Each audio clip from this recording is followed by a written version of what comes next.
मेरा मानना यह है कि हर काम का, हर बात का एक समय निर्धारित होता है और वो निर्धारण वो करता है। आपके प्रश्न का पूरा उत्तर यही है।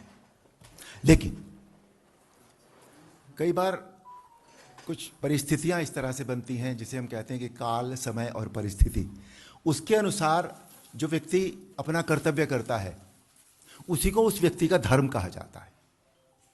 धर्म हिंदू, मुसलमान, सिख, ईसाई नहीं होता, ये संप्रदाय हैं। धर्म वही होता है कि इस समय, इस काल परिस्थिति समय में हमारा क्या कर्तव्य है, यही हमारा धर्म है। जहां तक राजनीति का प्रश्न है, राजनीति की परिभाषा पहले कुछ और हुआ करती थी भारतीय जनता पार्टी के आने से पहले। मेरे हिसाब से राजनीति को मैं बहुत स्टेटस की चीज नहीं मानता था। मैं सॉरी, मैं जो कह रहा हूं सर दिल से कह रहा हूं बिल्कुल, कि मुझे बहुत नहीं समझ में आती थी ये बात।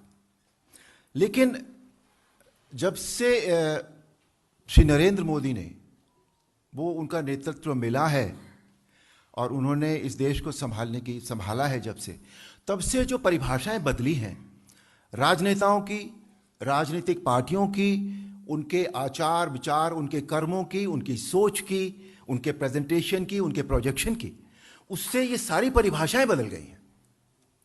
तो इसलिए अब वो बात जो पहले थोड़ी ऐसे लगती थी, अब ऐसे लगती है। तो ये है राजनीति अब। और मैं, जिसे अगर सभी सही शब्दों में पहले राजनीति कहा जाता था, वो मुझे आती नहीं है।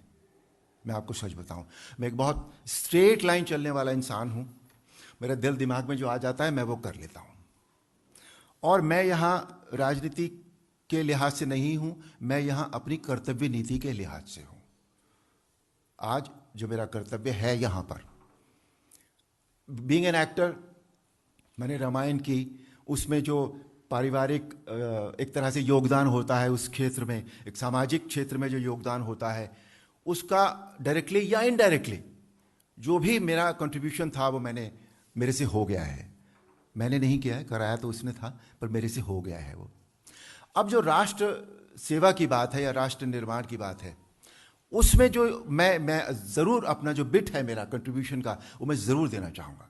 उसके लिए वी नीड ए प्लेटफॉर्म, एक ऐसा प्लेटफॉर्म जिस पे खड़े होकर यदि हम कोई बात कहें तो वो सुनी तो जाएगी फिर हमारे से।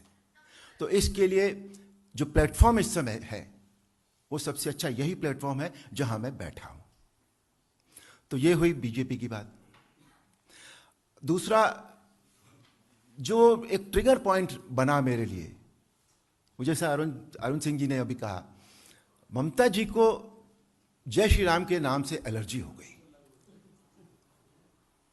मतलब जय श्री राम कोई नारा नहीं है, ये पॉलिटिकल नारा भी नहीं है, ये उद्घोष है, ये हमारा जीवन है, हम इस पे जीते हैं, ये हमारे आदर्श है, हमारे संस्कार हैं।